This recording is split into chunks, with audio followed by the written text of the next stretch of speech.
Okay, so in this video, let's talk about setting up your workspace a little bit more, how to get it to all the panels that you need, how I specifically like them. I don't like using all these things. I'm just going to exit out of all of this stuff right now so that we kind of start fresh. But chances are, if you're just opening Photoshop, it's going to give you something that looks like this. And you're going to find it here under Windows, Workspace, and Essentials. Okay, so it's probably going to show up like something like this, and you're going to see all this stuff, and you're probably going to be overwhelmed. And yeah, rightly so, because I don't like actually like having all this. I ended up deleting almost all of this. So I've actually never done this before because I just actually what I do is I literally just manually start pulling the things that I like. So let's just do a version what I would do, and then I'll play around on the spot. I'll tell you what you really just need. Okay. So you'll need your layers panel. Okay. So if you see that layers, pull it out. If you hover and drag it there, it'll just consolidate to that. But if you take that and drag it, you can separate it. Okay. I don't usually have this open, but you can pull it out and exit, pull it out and exit, pull it out and exit, pull it out and exit. I just don't like having any of these. Oh, I guess I can't exit out of that. Okay, now I can, but now my Photoshop's freaking out. Now, color, I do like having open. Okay, so I use the color cube, and this is the hue cube. Okay.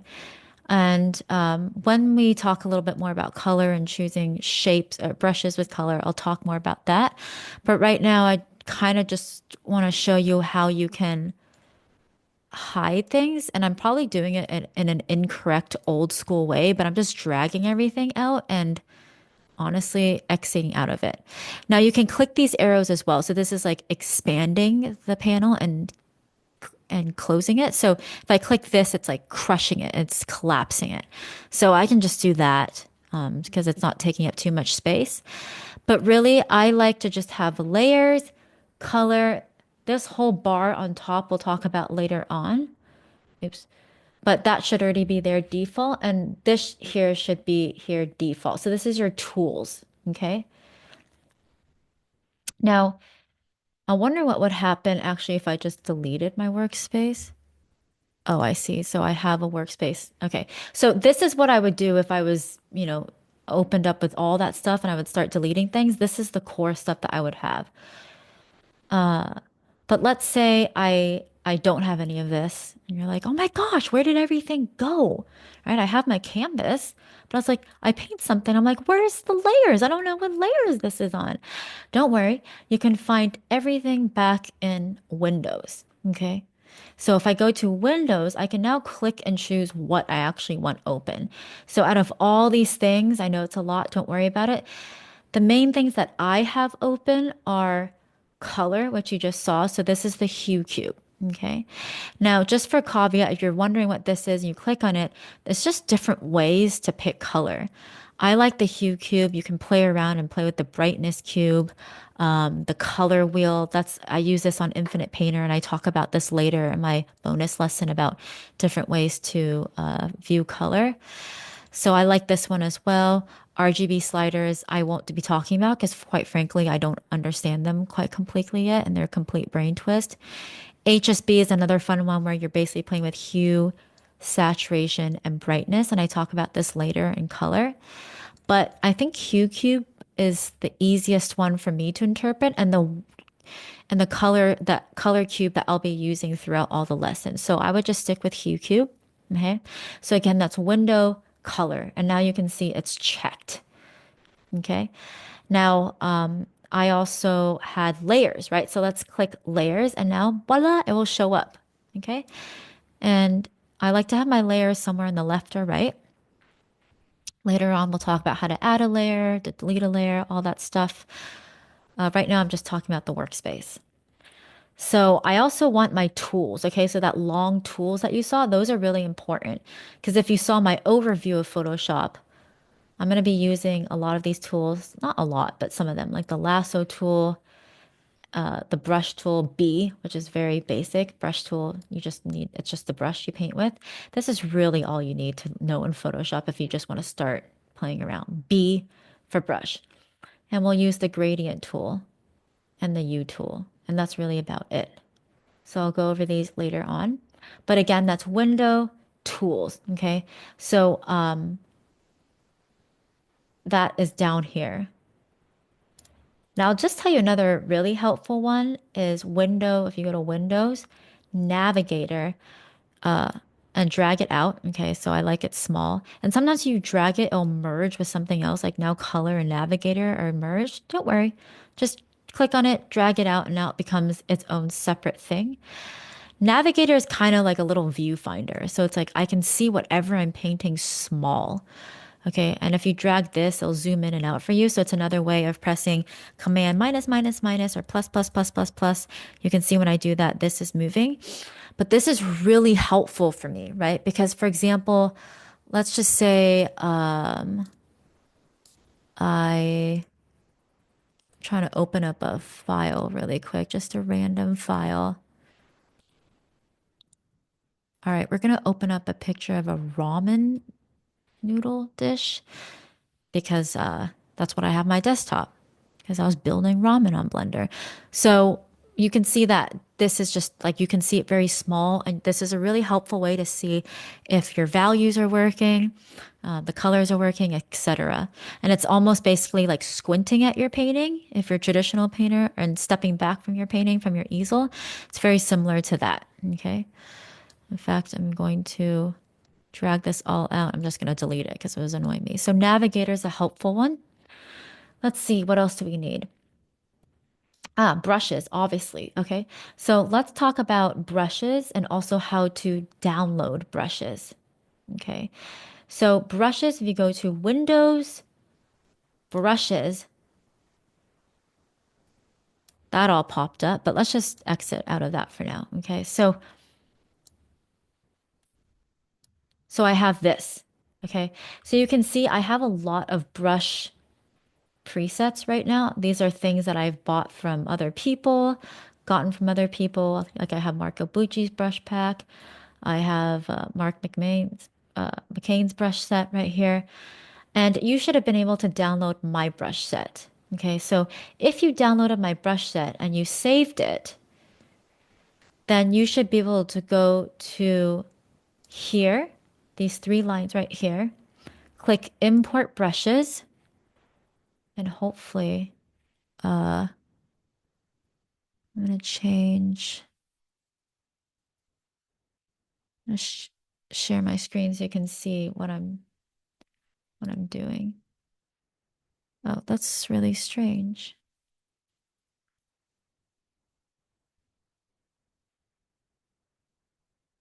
Okay, so I actually have all my brushes saved on my SSD and I have them in brushes right here. So I have all my brushes saved on my own external hard drive so that when I travel, I have them with me.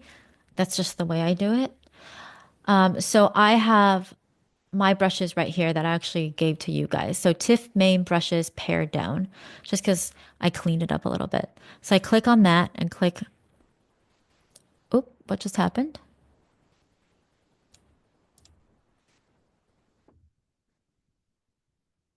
Okay, so I click on that and click open.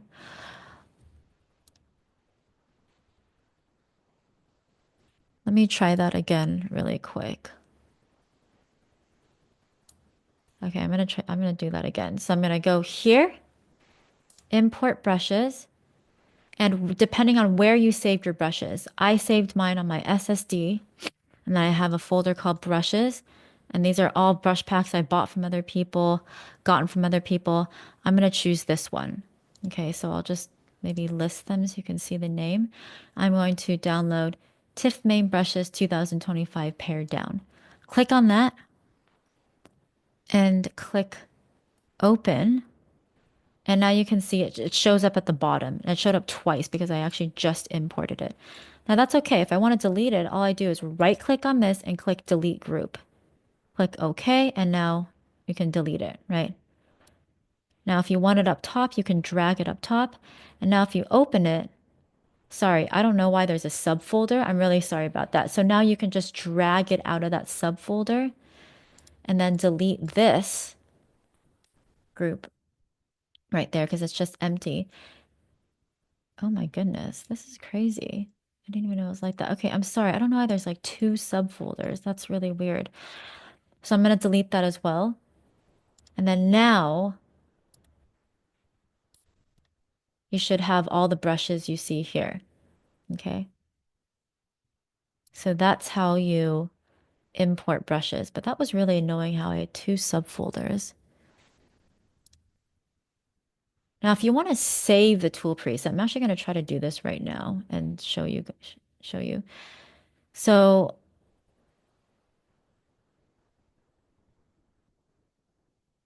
if you go here, let's see, not exactly.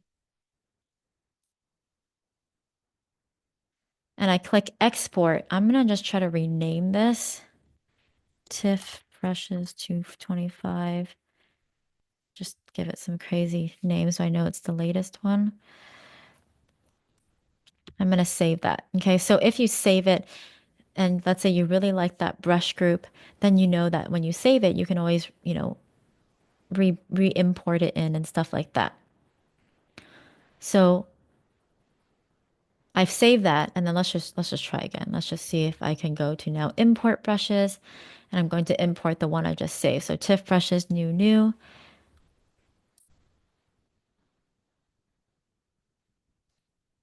Okay, and then oh, I see. So it has a folder with the file name and then within it, now in that subfolder, here are all my brushes. Okay. So that's how you can import and delete brush presets. So again, if I don't want this, I right click, I can delete the group. So click delete group and delete. Okay. And then I think I also want to delete this group because I have a lot now. I just have I have a lot. I don't even know which one's which now. So I'm just going to delete a bunch of these since I imported about 3 times. Now, the other thing that uh, I used to use a lot before brushes was I used tool presets. So if you want tool presets, they're kind of similar in my opinion. You can import tool presets and they kind of imported weirdly with the histogram, but again, I'm going to drag it out. I don't know why I keep importing with the histogram. And I have different set of brushes here. So I actually like to put them together in one panel. And right now you can see that it's showing all the brushes for the current brush, which is the brush. Okay. If I press E for eraser, it's going to show all the brushes associated with eraser. Now, I actually hardly use the eraser tool. Okay. I actually use masks more, and we'll talk about that later.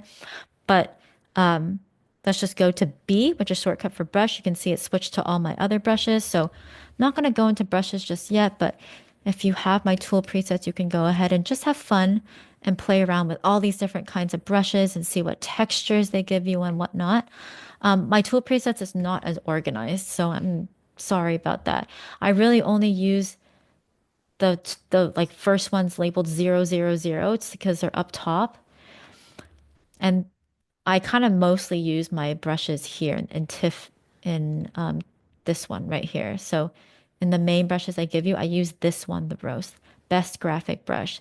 And I use the hard round pressure size a lot and the soft brush.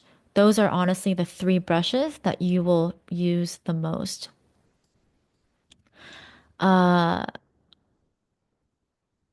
Now let's go to tool presets. I'm just going to try something really quick. Let's say you want to load a tool preset or replace it. Okay, so I'm gonna go ahead and let's say I want to replace this with something else. Actually, let's click load, although it's gonna kind of screw it up and show double because I already have it in mind. So I'm just gonna load this and see what happens. So it's gonna say, do you want to load tool presets? And let's say you can import as brushes, which will show up here, or it can load as tools. So let's just say we want to load as tools. Now, because I already had it, it's just showing double. And I'm actually not sure how to get out of that. So I don't think we can get out of that. But anyways, that's how you would, I don't know how to get out of it. Like I said, I don't know everything about Photoshop, but yours should be empty so it wouldn't load it twice if you're completely new. You can also load it as a brush group and it would show up here as a group, I believe. But anywho, that's how you would load tool presets. It's very easy. Go here, load. Okay. And if you want to save a new tool preset anytime, let's say you've added some brushes to the tool preset, make sure you save that tool preset under the same name or new name. And you can also click on any of these and rename it. So let's say you don't like my names, you can just blah, blah, blah, blah, blah, rename as well. And I kind of hope I can control Z that. Oh no. Um, let's just not save that tool preset.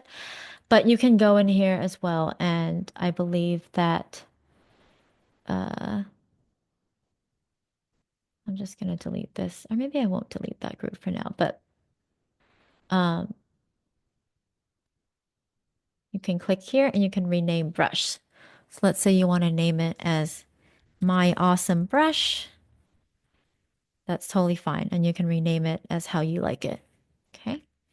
So that's a little bit about brushes and tools. I know there's a lot more we can talk about brushes. I'm actually not going to go too much into brushes. I don't usually play around with brush settings too much, which you can find here. I don't usually play around with this too much. And quite honest, for this course, you don't need to play around with this too much. I want to keep it as simple as possible. So that's how I load the things that I like, right? So again, workspace. You can see here right now, I actually have my own workspace saved. So I'll just click on Tiffanie tool presets. And again, it just pops up the most important things that I need. And actually, this isn't even accurate because I don't have my tool presets. So my tools is missing. So I'll just click that and click it right there. I honestly don't even know how I save this to Tiffany's workspace. But like I said, you can, let's see what happens if we reset it. If we reset it, it just brings it back to everything that I don't like. I like it pared down. So I'm just playing around right now as well. And I don't even know how I save that, to be honest, but I'm just going to go back to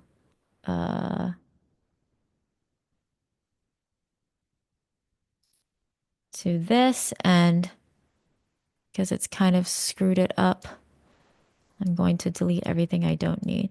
But honestly, the easiest thing I find is to just collapse all of these and then to just individually go to Windows and check all the things that you want. So just to recap, really all you'll need is the Navigator. And I like to keep it small in the corner. If you have another screen, I like to drag it to another screen. You'll definitely need color.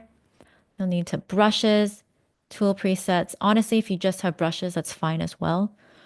Majority of the time, I use brushes.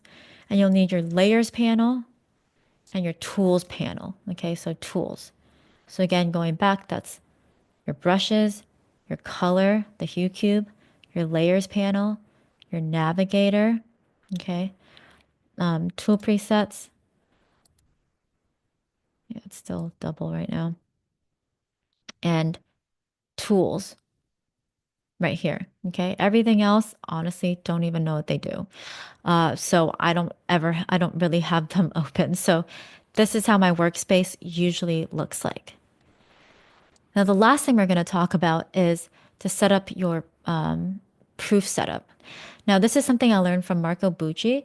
If you go to View, Proof Setup, and you go to, oops, sorry, let's do that again. View, Proof Setup, Custom, and click on that. And you make sure that this is at dot gain 20. Okay, so go from in device to simulate, click on the drop down menu and click dot gain 20. It's about halfway through. Okay. Click OK. This is the easiest way to turn any of your paintings black and white. So if I press Command Y, I can easily toggle between black and white. Okay, so I'm pressing Command Y, and then if I press Command Y again, it brings it back to color. Command Y, black and white. Command Y, color. So I just do this back and forth. Leave one of your fingers on Command and just keep tapping on Y. Again, it'll just go back and forth between black and white and color. This is the fastest way I can keep assessing the value of my painting. So I just use this ramen bowl again. Command Y, black and white. And you can see you don't have to go some difficult way to turn it black and white. This is the fastest and most accurate way. So again, make sure you go to View, Proof Setup, Custom. You can see I already saved that preset, but Custom. And I saved it here, docking 20. Click OK. And then now, anytime you press Command Y on Mac, Windows Y, I think, on a Windows, then it should turn your painting black and white. So I think that's all I wanted to go over in terms of workspace and setting up your workspace in this lesson. And take the time to play around, maybe turn on more things, turn on less things, take some time to play around and get your workspace to a feeling where you like it. For example, I'm a left-handed person and I paint on a Cintiq. So I like my layers on my left side of my hand, right? Left side. Maybe you're painting with a tablet and that doesn't matter as much, but whatever it is, find something that works well for you. I like to keep it clean and like to keep my workspace open.